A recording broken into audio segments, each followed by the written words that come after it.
ئەلبەتە وەکو ڕێباز قسەکردن لەسەر فێمینیزم دەمانباتەوە بۆ مێژووی بەرخودانی ژن، بەڵام دەبێ وەکو ڕێباز ئەلبەتە یەکێک لە ڕێبازەکانی خوێندنەوەی مێژووی ژن لە ڕوانگەی ژینۆلۆژیەوە ئەوەیە کە ئەگەر لە مێژوویەک بەدواوە بزوتنەوەکانی فێمینیزم، چەمکی فێمینیزمی، هێزری فێمینیزم، ڕێخستنبوونی ژنان لە چوارچێوەی فێمینیزمە دەست پێ کردووە لە پێش فێمینیزمەوە چی هەبووە. لە ڕاستی ئەوەیەکە لە پرسیارە هەرە بنەڕەتیەکان بۆ ئێمە لە ئەکادیمیای ژینۆلۆژیکە پێمان وایە مێژووی ژن نەنووسراوە. گەر مێژووی ژن نەنووسراوە پێویستمان بە نووسینەوەی مێژوو هەیە. بە نووسینەوەی مێژوو ئێمە تێدەگەین کە بەرخودانی ژن، تێکۆشانی ژن، بەرەنگاربوونەوەی ژن لە بەرامبەر بە جۆرەکانی هەڵاواردن، بەرامبەر بە عەقڵێتی پیاوسالاری، دەسەڵاتداری، ناوەندگەرێتی بەتەنیا لە فێمینیزمەوە دەستی پێ نەکردووە. فێمینیزم قۆناغێکی درێژکراوە یا قۆناغێکی سیستەماتیک بوونی ئەم تێکۆشانەیە. لە پێش ئەوەوە دەتوانین بڵین جۆرێک لە کاریگەریەکانی کۆمەڵگەی دایکانە هەبووە. کۆمەڵگەی دایکانە یا کۆمەڵگەی سروشتی جۆرێکە لە ئەو کۆمەڵگەی کە لەسەر بنەمایەکی یەکسانی خواست، ئاشتی خواست، خودجێن شکڵی گرتووە لە چوارچێوەی هەبوونی ژن وەکو هەبوونێکی ئەخلاقی و سیاسیە. و ئەمە کاتێک کە بە قۆناغ بە قۆناغ لە چوارچێوەی چەندین شێوازی هزرێکی شکاندنی ئەم بەرخودانیە یا هزری ئەم هەبوونە هزرێکی پێچەوانە وەکو دژە شۆڕشک پەرەدەسەنیە، ژن لە بەرامبەری بەرەنگاری ئەم هزرانە دەبنەوە، بەرامبەر بە بەرەنگاری لە بەرامبەر بە هزرەکانی تێکشکاندنی هەبوونی ژن لە مێژووە. دەتوانین بڵین فێمینیزم قۆناغێکە لەو قۆناغانە. یعنی ئەگەر فێمینیزم لە ساڵی 1970 یان بڵین لە کۆتایەکانی سەدەی 18 سەدەی 19 سەدەی 20 و هەتا ئێستش بە شێوەیەک بەردەوامی بەخۆی دەدا، لە ڕاستیە شێوازێکە لە بەردەوامکردنی ئەو بەرخودانانەی کە نەنووسراوە لە مێژووە. یعنی ئەم بەرخودانانە دەکرێت شێوازی دەرکەوتنی فەیلسوفەکان بوو بێ فەیلسوفە ژنەکان کە تا ئێستێمە لەو مێژوەی کە نووسراوە زۆر بەرچاومان ناکەون، پێویستی بە لە کۆڵینەوەی جددی هەیە، پێویستی بە نووسینەوەی ئەم مێژووە هەیە. یا بۆ نمونە لە بزوتنەوەکانی لە بزوتنەوەکانی جیاوازی کۆمەڵایەتی مەعریفی، تەنانەت تاکە کەسی شێوازی نووسین و هەروەها تەنانەت لە بواری ئەدەبیات، لە بواری وێژە، لە بواری هونەر، لە بواری تەنانەت باوەڕیەکان، بۆ نمونە یەکێک لەو باوەڕیانە باوەڕی یارسانی کەواتە مێژوویەک هەر هەبووە، مێژوویەکی بەرەنگاری هەر هەبووە، بەڵام بێگومان دەتوانین بڵین فێمینیزم بزوتنەوەیەکی ڕکابەری جددی لە بەرامبەر بە عەقڵێتی پیاوسالاری، بەرامبەر بە هەڵاوەردن، لە بەرامبەر بە تەنانەت دەسەڵاتدارێتی، تەنانەت بەرامبەر بە ناوەندگەرێتی دەوڵەت بزوتنەوەیەکی جددی ڕکابەری سیستەمە، یعنی فێمینیزم. خۆی ڕاستە دەبێت ئاماژە بە ڕاستێکی دیکەش بکەین، ئەوەیە کە وەختێک باسی فێمینیزم دەکەین بەردەوام ینی ذهنیەتێک شکڵی گرتووە کە ڕاستەوخۆ ئێمە دەچین بۆ ئەوروپا، ینی ذهنمان بە شێوەیەک شکڵی گرتووە کە فێمینیزم بریتیە لە بزوتنەوەیەکی ناوەند ئەوروپی، ینی هەم لە ڕووی چەمک سازیەوە، ئەم لە ڕووی تیۆری سازیەوە، ئەم لە ڕووی ڕێخستن بوونەوە سەرهەڵدانەکەی لێەوە سەرچاوە دەگرێت، ئەوەش ڕاستێکی خۆی هەیە. بەڵام کێشە سەرەکیەکە لەوایە کە شکڵگرتنی ئەم ذهنیەتە بە بەردەوامی ئەوانی دیکە دەخاتە پەراوێزەوە و قۆناغەکانی پێشتریش دەخاتە پەراوێزەوە، ینی قۆناغەکانی پێش فێمینیزمیش دەخاتە پەراوێزەوە. بۆ نمونە ئەگەر من وەکو نمونەیەک ئاماژەی پێ بکەم، قۆناغێکە یەک پێی دەوترێت قۆناغی شکڵگرتنی کولتوری خونداوەندێتی یا قۆناغی کۆمەڵگەی سروشتی، ئەوەی کە لە وەڵامی یەکەمە ئاماژەم پێکرد وەکو ڕێباز، ینی نەخوێندنەوەی ئەو قۆناغە کێشەیەکی جددیە لەلایەن بڵێ ڕەوتەکانی جیاوازی فێمینیستەوە. بەڵام کاتی دێینە سەر ئەوەی کە ئەمە چۆن کاریگەری لە بزوتنەوەکانی فێمینیست کردووە، زۆرێک لە بەداخەوە زۆرێک لە بزوتنەوە فێمینیستەکان ئەمە بە جۆرێک لە فانتازی دەبینن. بۆ نمونەکە باسی کولتوری خوداوەندی یا کولتوری دایکانە یا کۆمەڵگەی سروشتی دەکەی بە جۆرێک لە فانتازی دەیبینن، بەڵام لایەکی دیکەشەوە ینی کاریگەریەکی پۆزتیڤی لەسەر کۆمەڵێک ڕەوتی دیکەی فێمینیست هەیە، یا بۆ نمونەوانەیە کە لە چوارچێوەی هزری فێمینیستیە ڕەخنەگرانە لە هزری ناوەند ئەوروپی دەڕوانن، جۆرێک لە پێشکەوتن هەیە بەوەی کە بەڵێ بۆ نمونە ئێستا کۆمەڵێک بیرمەندی ژن هاتوونەتە پێشەوە لە کۆتاییەکانی بڵین سەدەی بیستەوە کە خوێندنەوەیکی نوێیان هەیە لە ڕاستیە خوێندنەوەیکی نوێیان هەیە بۆ نمونە پۆپولەر فێمینیستەکان ڕادیکال فێمینیستەکان و هەروەها تەنانەت ئەو فێمینیستانەی کە لە ڕوبەری دیکەی جیهانە گەشیان کردووە ڕخنەیان لەم هزرە ناوەند ئەوروپیەی فێمینیست هەیە ڕخنەیان هەیە لەبەر ئەوەی کە ناگەڕێنەوە بۆ ڕیشەی مێژوو ناگەڕێنەوە بۆ ئەو بەرخودانانی کە لە پێش قۆناغی سەرهەڵدانی بزوتنەوەکانی فێمینیست لە دوای شۆڕشی فەڕەنساوە دەستی پێکردووە وەک ئەوە وایە کە بزوتنەوەکانی فێمینیست ڕیشەیەکیان نەبێ بەڵام لێەوە دەستی پێکردبێت لە شۆڕشی فەڕەنساوە دەستی پێکردووە و بەرخودانی ژن لێەوە دەستی پێکردووە کە لە ڕاستیە لە ڕووی ڕێبازی خوێندنەوەی مێژوو لە ڕوانگەی بێگومان من لە ڕوانگەی ژینۆلۆژیەوە دەمەوێت ئاماژەی پێ بکەم و ئەو بیرمەندە ژنانەش کە کۆکن لەگەڵ ئەم بۆچوونەی ژینۆلۆژیاوە بەڕاستی لە لایەکی دیکەشەوە ئیلهام بەخشن بۆ ژینۆلۆژی و لە لایەکی دیکەشەوە خودی ژینۆلۆژی بۆ خۆی لەسەر بنەمای خوێندنەوەیکی نوێ بۆ مێژوو کەوتۆتە ڕێ ڕخنە لەو هزرە بڵین ناوەند ئەوروپیە یا ئەو بڵین ئیرۆسنتریستە دەگرێت کە پێی وایە بزوتنەوەی تێکۆشانی ژنان بەرخودانی ژنان لێو دەستی پێکردووە و لێو بە جیهانە بڵاوەتەوە کە لە حاڵێکا وانە ئێستا بۆ نمونەگەر ئێمە ڕاست مامەڵە لەگەڵ مێژووا بکەین بە ویژدانانە و ئەتیکیانە مامەڵە لەگەڵ مێژووا بکەین مێژوو بخوێنینەوە ئێمە ڕاستی بەرخودانێکی زۆر شکۆداری ژنین لە جوگرافیای ڕۆژهەڵاتی ناوەڕاستە یا لە جوگرافیای دیکەشە نەکتەنیا لە ڕۆژهەڵاتی ناوەڕاستە لە ڕۆژهەڵاتی ناوەڕاستە ڕێشەکەی بۆ لانی کەم 10,000 ساڵ تا 12,000 ساڵ کە ڕێشەیەکی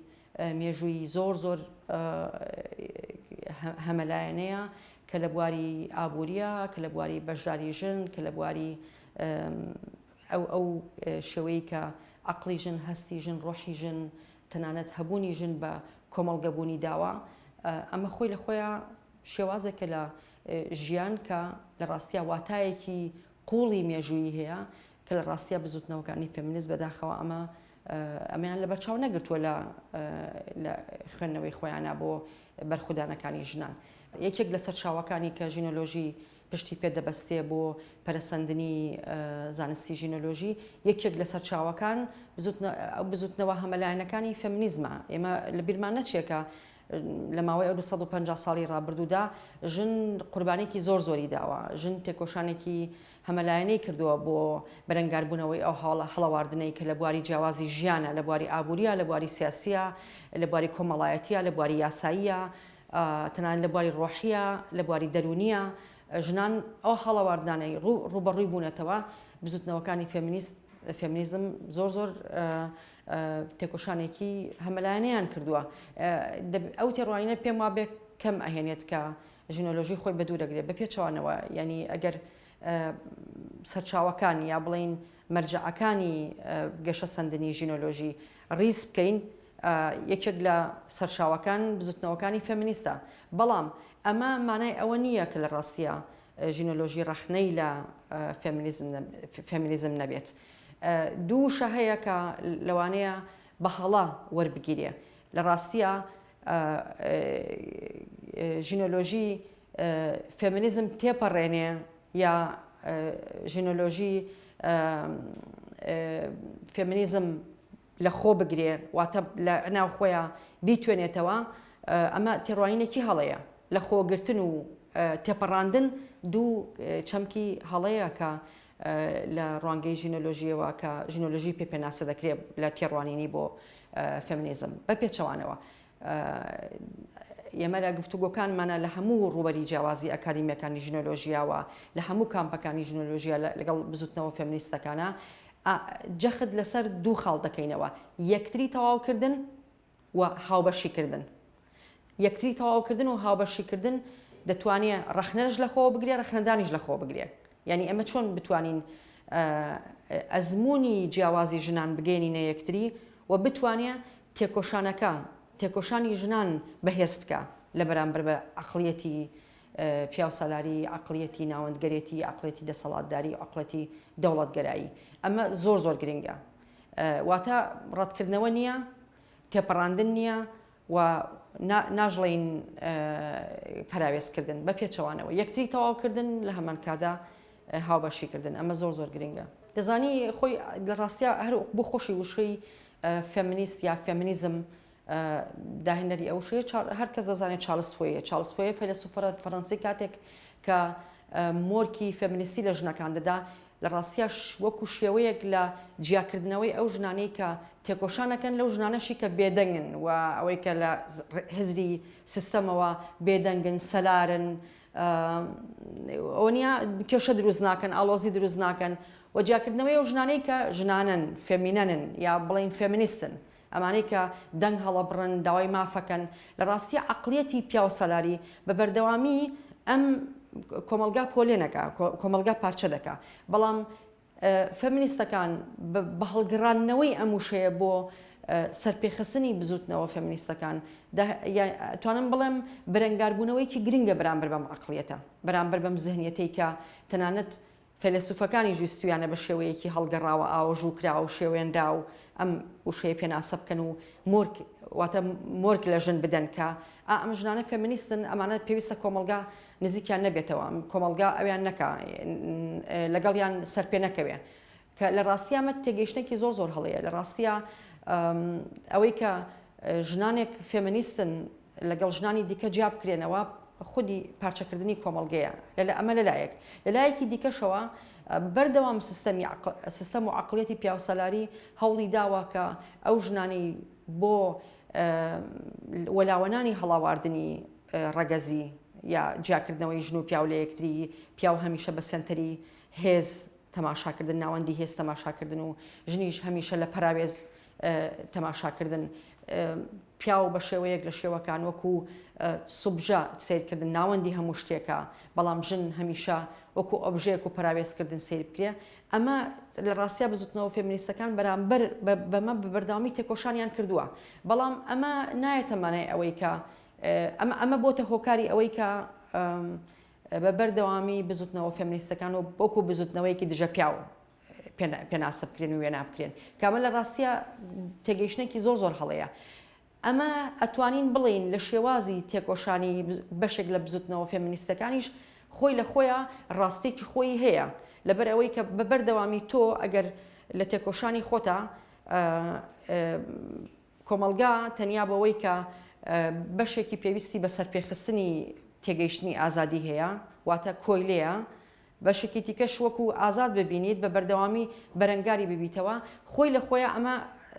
تۆ بتەوێ نەتەوێ بخوازی نەخوازی ئەمە پارچە دەبێت کۆمەلگا بۆ شوێ پارچە دەبێت وەکو بزوتنەوەیەکی دژە پیا و خۆی وێنا دەکا بەڵام ئەمە جگە لەوەی کە لە ڕاستیەوە دوورە لەلایەکی دیکەشەوە واقعێکی دروست کردووە کە بزوتنەوە فێمینیستەکان لەو خاڵەیە پێویستیان بەڕەخنە لە خۆگرتنە پێویستیان بەڕەخنەدانە لە ڕاستیە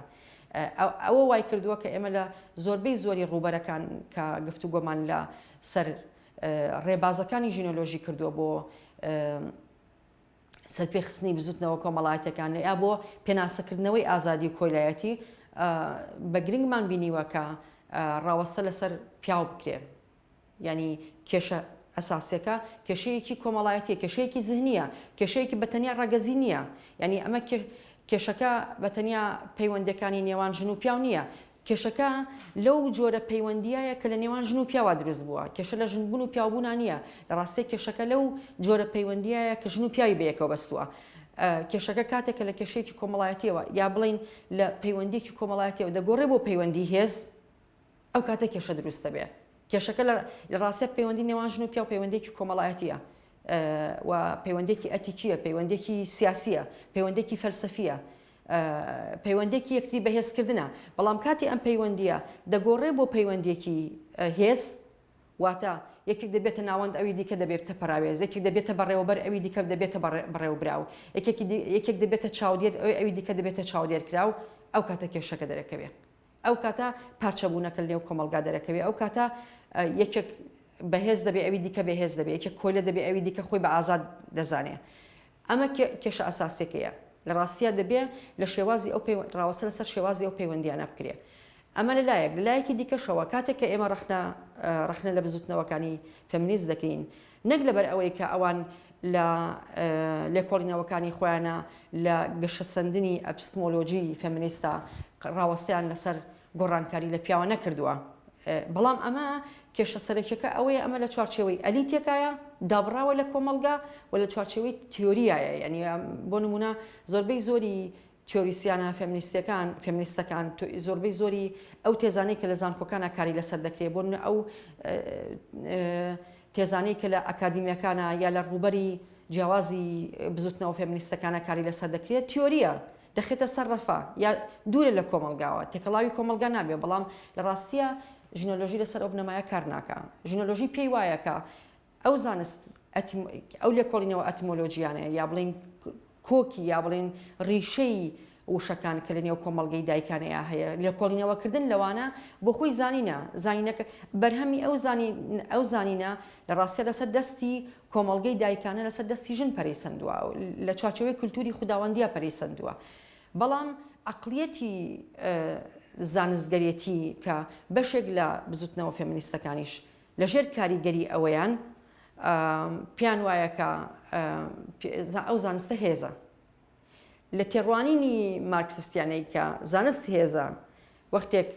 ئەمە گەشە بکە و کاریگەری لەسەر بزوتنەوە فێمینیستەکان هەبێ ئەمە کێشێکی زۆر گەورەیە لە ڕاستیە. زانست و معریفە بۆ کۆمەڵگایە بۆ واتادانە بە ژیان و بۆ جوانکردنی ژیانە بۆ ئاسانکردنی ژیانە بۆ هاوسەنگکردنەوەی پەیوەندیەکانە نەک بۆ ئەوەی کە مرۆڤ هێزی پێ دروست بکە و بەرامبەر بە کۆمەڵگە بەکاری بێنێ. ئەمە کێشەیەکی زۆر جددی زۆربەی زۆری ڕاوتە فێمینیستەکانە. ئەمە لە ڕاستیە ژینۆلۆژی لەسەر بنەمای ڕەخنەکردنی ئەم زەهنیەتە پەرەیسەندووەوە کاری لەسەر دەکا و پێم وابێ ئەوەی کە پێویستی بە نوێبوونەوە هەیە لەناو بزوتنەوە فێمینیستەکانەوە ئێستا لە درکردنی ئەوەیان بەڕاستی ئەمە بخۆمان لەناو زۆر بەشێکی زۆر لە بزوتنەوە فێمینیستەکانە درکمان بەوە کردووە لە ڕوبەرەکانی جیاوازی کامپەکانی ژنۆلۆژی لە وڵاتانی وەکو ئیتالیا وەکو ئیسپانیا وەکو ئەڵمانیا وەکو لاتین ئەمریکا تەنان لە بریتانیا لە هەموو کامپەکانی ژنۆلۆژیە کاتێک گفتوگۆ لەسەر ئەو خاڵە دەکەین لەسەر معریفە چۆنێتی معریفە و تەنانەت نوعیەتی معریفە تەنانەت چەندایەتی معریفە ینی تۆ چەندێک پێویستن بە معریفەیە چەندێک لەبەر ئەوەی کە کۆمەلگا ئێستا لە ژێر بردومانێکی بەردەوامی معریفەیە بەڵام تۆ کام جۆرە معریفەت پێویستە بۆ کۆمەلگا ئایا ئەو معریفەیە کە بەڕاستی خزمەت بە کۆمەلگا ناکە ئایا ئەو معریفەیە کە ئێستا بۆ نمونە هەر سێرکە لەلایەکەوە معریفەیەک هەیە زانینێک هەیە زانستێک هەیە کە مرۆڤ بۆشایەکانی ئاسمان دەکاتەوە وەنیە دەچێت سەر هەسارەکانی دیکە بە دوای زانست تاگەڕێ بەڵام لەلایەکی دیکە هەر ئەو عەقڵیەتە زانستگەرێتیەیە کە کۆمەلگاکان برسین شەڕ لە بەرامبەر بە کۆمەلگاکان دەکرێت زیادکردنی چەک جۆری چەک قڕکردنی کۆمەلگا قڕکردنی ژن لە پەرەسەندنایە قڕکردنی ئیکۆسیستەم لە پەرەسەندندایە کەواتە ئەم جۆرە زانستە خزمەت بە کۆمەلگا ناکە کەواتە ڕەخنەکردنی بزوتنەوە فێمینیستەکان لە ئەو سێ کوچکەی کە پێی دەوتێ پیاو سەلاری دەوڵەت و سەرمایەداری و ئەم عەقڵیەتە پێویستی بە ڕەخنەیەک هەیە لەو بنیادە زیهنیەی کە ئێستا هەیە و لە ڕاستی ئەمە کاری بزوتنەوە فێمینیستەکانە کە بەداخەوە دەتوانم بڵێم ڕەخنەشیان کردبێ لە حاڵێکە مەسەلەن بزوتنەوەی جیاوازی فێمینیست پەرەیسەندووە ڕەخنەیان کردووە بەڵام ڕەخنەکە پارچە پارچە بووە هەمەگیر نەبووە گشتگیر نەبووە یەکانگیرانە نەبووە و نەیتوانیوە خزمەت بە سەرپێخستنی بزوتنەوەی کۆمەڵایەتی یەکانگیرانەی بەرامبەر بە سیستەم بکە زۆر جار بزوتنەوە فێمینیستەکان پیان وایە کە ڕەخنەکان مەرج نییە بزوتنەوە فێمینیستەکان لە یەکتری بچن ڕاستە دەبێت لە یەکتری نەچن ینی مەرجیش نییە لە یەکتری بچن هەر کامێکان تایبەتمەندی کۆمەڵایەتی کە کاری لەسەر کردووە جیاوازە بەڵام زۆر گرنگە کە پێکەوە کار بکەن زۆر گرنگە کە تێکۆشانەکانیان تێکۆشانەکانی سەر بنەمای پێکەوە کارکردن بێ بۆ نمونە ئێستا هەر لەم هەرێمەی ئێمەیە شەڕ هەیە بەڵام بۆ نمونە فێمینیستێکی تورک بۆ نمونە ئەگەر پایەکانی لەسەر بنەمای نەتەوە چینایەتی ڕەگەز ئەمەی کە ئێستا دنیای ڕۆژئاوا پێی دەڵێ ئینتەرسێکشنەڵ فێمینیزم، یعنی ئەوەی کە فێمینیزمی بەناو یەکدا چوواتە هەمەلایەنە، مەسەڵەن تۆ لەسەر بنەمای نەتەوە و ڕەگەز و ڕەنگ و کولتور و ئەمانە ینی بزوتنەوەیکی فێمینیست سەر پێ بخەی. بەڵام لەلایەکی دیکەشەوە ڕاستیەک هەیە، بۆ نمونە تۆ ژنێکی تورک کە لەبەر فێمینیستە خۆی بە فێمینیست دەزانێ، بەڵام ئەگەر لە بەرامبەر بەو هەڵاواردنە نەتەوەییە ڕەگەزیە چینایەتی کە کۆمەڵگەی کورد ڕوبەڕووی دەبێتەوە، فێمینیستەکەی چۆنی من پێناسەی بکەم وەنیە؟ ینی فێمینیستێکی لەسەر بنەمای نەتەوە پەرستی نابێ، فێمینیستێکی لەسەر بنەمای ئاین پەرستی نابێ، فێمینیستێکی لەسەر بنەمای ناوەندگەرێتی نابێ. ینی بۆ نمونە لیبرال فێمینیستەکان زیاتر لەسەر بنەمای دەنگدان و هەڵبژاردن و چوونە ناو دەسەڵاتەوە و خۆ یەکسانکردن لەگەڵ پیاوە لەسەر بنەمای دەسەڵات کاتێ بە ڕێدەکەون، بەڵام لەلایەکی دیکەوە دەسەڵات دەبێتە تەڵەیەک بۆ هەموو ژن. ئەو کاتە تۆ بەشداریەکەی، بەڵام بەشداریەکەت لەسەر بنەمای ڕەوتێکی پێشخستنی ئازادی خوازی نییە، لەسەر بنەمای ئەوەیە کە من چۆن لەگەڵ پیاوە یەکسان باشە. تۆ پیاوێکت نەگۆڕیوە کە ببێتە مرۆڤێکی یەکسانی خواست. ئەمە نایەتە مانای ئەوەی کە من ئەگەر لە 150 پەرلەمانتەرانی ژن بن لە پەرلەمانە، نایەتە مانای ئەوەی کە ئەو کۆمەڵگایەکی یەکسانە. لەبەرەوەی تۆ لەسەر بنەمای یەکسانی دەنگ، یەکسانی پێگەی دەسەڵاتی خۆت لەگەڵ پیاوە بوویتە یەکسان. ڕێبازی ژینۆلۆژی بۆ خوێندنەوەی ئەوەی کە کۆمەڵگای ئێمە پێویستی بە فێمینیزمە یان نا، من لەوە زیاتر لەوانەیە هەنێک ژن هەبن لە کۆمەڵگای ئێمەیە باوەڕیان بە تەواوەتی بە ئەوە هەبێت کە بە ئەپستمۆلۆژی فێمینیزمیەوە بە و بەرهەمە معریفیانەی کە فێمینیزم بەرهەمی هێناوە لە دنیای ڕۆژئاوایە، یا بە شێوەیەک تەرجمەی ژیانی، نەک تەرجمەی من بەسم تەرجمەی حرفی نییە، ئەوەی کە وەکو ماتریاڵیا وەکو ئەدەبیات تەرجمەی ژیانی کۆمەڵگای ئێمە بکرێ، واتە لەگەڵ ژیانی ئێمە بگوجێندێ. لە ڕاستیە هەر کە ناوی فێمینیزم بێ لەم کۆمەڵگای ئێمە جۆرێک لە پەراوێزبوونی لێکەوێتەوە، چونکە واقعەکە هەیە لە کۆمەڵگەی ڕۆژهەڵاتی ناوەڕاستە پێویستی بە خوێندنەوەیەکی تایبەت بە خۆی هەیە. لە ڕاستیە پێویستی بە خوێندنەوەیەکی تایبەت بە خۆی هەیە، واتە ئێمە لە کۆمەلگایەکەین پێویستمان بە خوێندنەوەیەکی سۆسیۆلۆژی تایبەت بە کۆمەڵگەی ئێمە هەیە، بۆ ئەوەی کە بزانین ئێمە لەم کۆمەڵگەی ئێمە چیمان لەدەست داوە، بۆچی لە دەستمان داوە، و ڕاستینەی کۆمەڵایەتی ئێمە لە ڕیشەی مێژووە چۆن بووە. کاریگەریەکانی بۆ نمونە هزری جیاواز لە مێژووی جیاوازە لەسەر کۆمەڵگەی ئێمە چی بووە و ئێمە چۆن ئێستا خوێندنە بۆ ئەو هزرانە بکەین. بۆ نمونە لە کۆمەڵگەی ئێمەیە دین کاریگەریەکی زۆری هەیە، وەنیە؟ دین کاریگەریەکی زۆری هەیە. ئەمە چۆن بتوانین بە ڕێبازی ژینۆلۆژی لێکۆڵینەوە بکەین لەوەی کە کاریگەری قۆناغەکانی دین لەسەر ژن چی بووە. ئێمە ناتوانین کە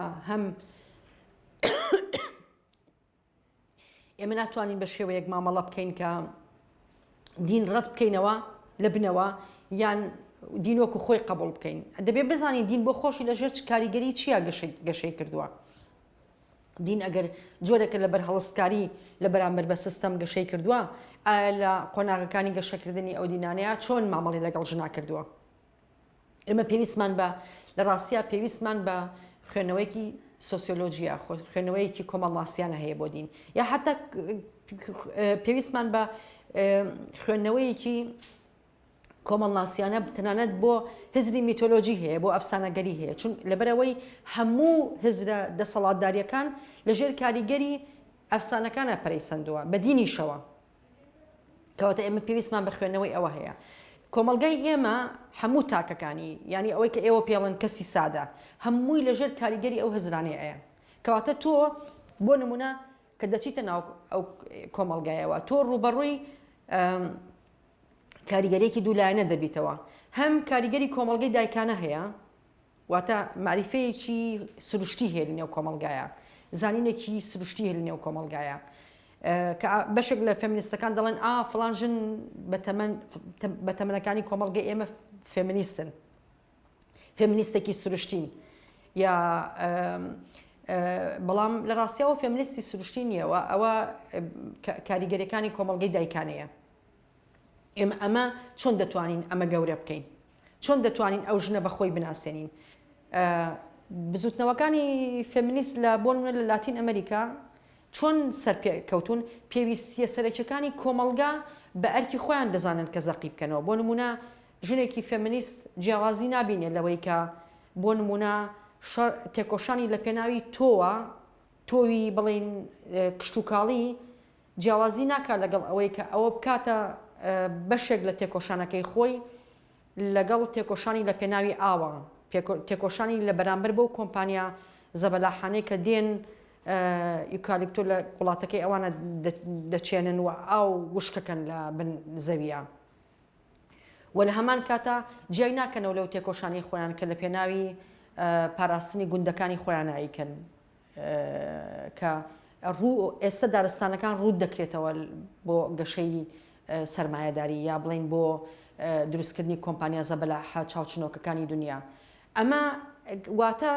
ئەگەر بێمە سەر ئەوەی کە ئێمە لەم کۆمەڵگای ئێمەیە بە سادەیی بزوتنەوەیەکی کۆمەڵایەتی ژنانە، بزوتنەوەیەکی کۆمەڵایەتی دیموکراتی خوازی کە هەم ژن هەم پیا و بگرێتەوە و وشیاری بکاتەوە چۆن سەر پێ بکەوێت لە ڕاستیە بە گەشە سەندنی ئەو هزرەی کە لێک کاتە لە بەرامبەر بە داگیرکاری سەرخاک، لە بەرامبەر بە داگیرکاری سەر جەستەی ژن، لە بەرامبەر داگیرکاری سەر هەبوونی ژن تێکۆشان بکە. بۆ نمونە پیاوێک ئەگەر هاوسەرگیری یا بڵێن هاوژیانی لەگەڵ ژنێکە هەڵەبژێرێ، ئەگەر یا بۆ نمونە تەنانەت بە پێچەوانەوە ئەگەر ژنێک ئەو ژیانە هەڵەبژێرێ